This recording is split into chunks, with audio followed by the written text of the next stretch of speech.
Hi guys, Coach Mahboob here. Welcome back to our fourth portion of our interviews. Now I'd like to share something with you again and again and again that I keep on stressing, the importance of education. Educating yourself means not just through academia but through life, educating yourself to equip yourself with the tools in life, tools from life, so you're able to deal with more situations and scenarios more effectively. How do you do this? By exploring different ways, different attitudes, different outlooks in life, and different approaches that you take makes a big determining factor of your success.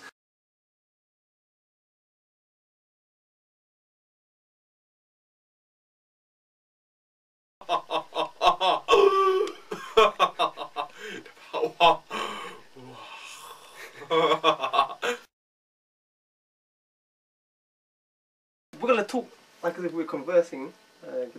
Bruv, okay, could you introduce your name and what do you do, bro? Start again, bruv. Take two. Yeah, okay, take two. Introduce your name. I'm looking at you, the camera. Yeah, just me, like as if we're just having a casual conversation. Yeah. So, bro. 3, 2, 1, action!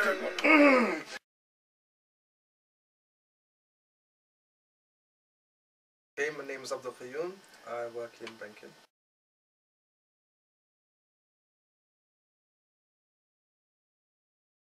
I took an exam, financial regulations. I took that exam to qualify as a stockbroker. Yeah. At the time I was applying for jobs, and I applied for exactly, I remember the number, 103 jobs as a broker. All got rejected. At the time I was studying for my exam, financial regulations, and when I first took it, I failed.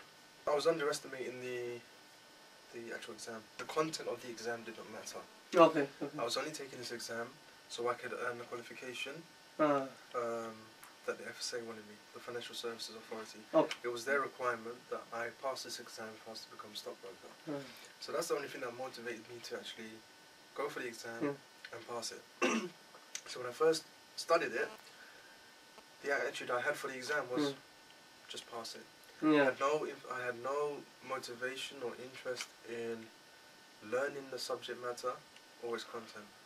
So after having over 100 rejections for a stockbroker, I realised that I did have to pass the exam. My first attempt I failed, but with that coupled with the rejections, I realised I'd have to work harder, and that's what I did. I worked harder, and I think I took my exam within the month.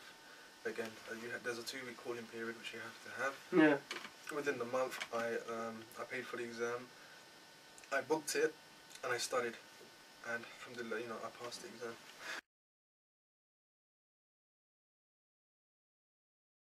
I mean, that's a realisation now, that I did not put as much importance on this exam as it needed, and as a consequence I failed. After that, I took the second part of the exam, which was the securities exam. You have to learn about financial instruments. So that was an area of my interest, so I studied that, and I studied that very hard. Yeah. And alhamdulillah, I passed that exam. But in terms of the preparation, which is key, I remember an exam which I took recently was the Islamic finance qualification. Yeah. Right. At the time, my life coach at the time, he advised how I should be studying for the exam. He's advised me in a number of areas in my life, and he's offered me some good advice. And with this particular exam, I asked him for some tips. How do I go about studying this exam? I work full-time, I work long hours, I come home, I have some responsibilities at home, responsibility with my daughter, my wife. How do I fit all of that around? So what he said was, look, how many parts are this? How many chapters are there? This many chapters. Okay. What you need to do, you need to break down each chapter and find out how much time you need to spend in each chapter. That's the first thing I did. And you can normally tell, for me, I could tell roughly by how much content was in each chapter, how much time I need to dedicate to it. So if something was only a few pages, it doesn't take much time at all. If something is 20, 30 pages, I need to dedicate a lot of time. And what he told me to do then was, he told me a technique. He said, I want you to wake up every day.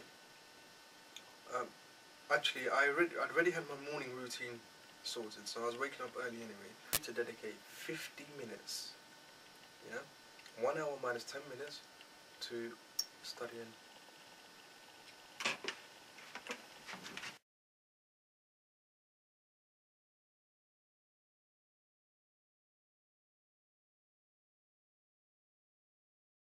Yeah, the more you want something, the more you'll be willing to prepare for it. Very, yeah. And in this scenario, I was given some tools and some techniques on how to prepare for this exam. And it goes back to what you're saying about the preparation. For the exam that I took for the securities exam, I worked very, very hard for that exam. Yeah. Spending, 6 to 8 hours sometimes studying this subject. With the help I had in preparing for my Islamic finance qualification, my coach, he suggested I spend 50 minutes a day during the weekdays. Got you. And on the weekends, I spent no more than, I believe, between 3 and 4 hours. That's all I spent. If I compare the two exams, I spent maybe 40% of the time I spent for my Islamic finance than I did with my securities exam. But I still passed both exams. And why was that? Comes back to the point you suggested, preparation. I was better prepared for the second exam because I had a plan. And second of all, the learning technique that I had was more optimized for me to retain more information.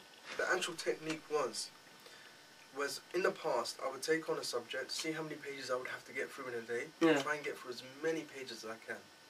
Okay? So if I have 20 pages, I try and get through them, take notes, write, highlight, whatever it takes. Try and get through it, cram it all in. But by the next day, we know that a certain percentage of that information is already lost. Right? Because of the fact that it's not been retained. Because you need to repeat things. Or you take them in small bite-sized chunks. And this is what the second technique was teaching me, is that study 50 minutes a day. That 50 minutes, I knew I was working against time here. You see, in life there's two types of motivation. There's positive motivation and there's negative motivation. Positive motivation would be something like, positive motivation would be if you see a stockbroker and you see he drives a Ferrari, he has a big house, he has loads of children, money is not an issue for him. He goes on cruises, holidays every year. For someone to look at him and be motivated, that would be a positive motivation. Why? Because he's seen positive things come out of that. If we apply the same scenario to someone, a negative motivation would be someone telling him, like, for example, if I said to you, Mabs, you will never achieve that. You will never be a stockbroker. You will never do this, you will never do that. For you, in your head, you might say, I'm going to prove you wrong. Opposite effect. You're wrong and I'm going to prove you wrong. You're motivated through something which is negative. Got you. Both are motivations. Some people are motivated through encouragement. Some people are motivated through disencouragement. Saying that you won't do it. This is why sometimes our teachers at school, you might have noticed, say, you're not going to do this. You're not going to be able to do this. It's almost like reverse psychology. Our parents use it with us. We use it with our friends sometimes, saying, you can't do that. It's when the boys get together and you challenge one of them, say, there's no way you can dive from that cliff. And what do? They're up there already and they've already dived. Why? Because they wouldn't have done it otherwise. Only because you're telling them you can't do it. And they're motivated by that, so they end up doing it. It's very difficult to know what motivates someone without knowing them. Right. Some people thrive on negative emotion, negative motivation, just to prove others right. Got you. Wrong. Long term, that's not the healthy motivation. Okay, I'm not saying it's a bad motivation. It's not a healthy motivation. Why? Because you can go down the trip of only doing things to prove people wrong. Got you. Right, and you can't in life. You can't do that. You can't keep on doing that. Okay, once or twice, fine. If it's along the lines of your goal, fine. If it's just to prove people wrong, then you're going to end up destroying yourself or going through your life without achieving anything that you really wanted to for yourself. The motivation that you need, it needs to be, in life you need to have your focus, what is my goal?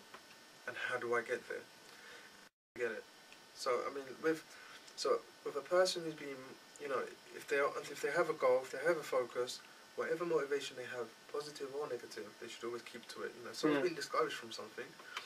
If he truly wants to do it, and he believes there's good in it, for himself, for his community, for those he leaves behind one day, then definitely he should do it. If these are his aims, they're noble aims, and he should continue to do them. Okay. If along the line he realizes that maybe they're not so noble goals, or maybe they could even be harmful to himself or others, his community, then he shouldn't be afraid to step back and say, you know what, actually, I don't want this to be my goal anymore. Yeah. And step back from it. Same lines, if someone genuinely offers him sincere advice to say, look, your skill set is here. Yeah. Got you it. know, and you want to do this. You can spend your life doing this, but you may not achieve it. You know, this is a bit more of a tricky situation. Because for some people you only have to apply the effort, the outcome is not always in your hands. Yeah, yeah. So the outcome may be opposite, you know, despite what people think you may be able to achieve what they say you can't.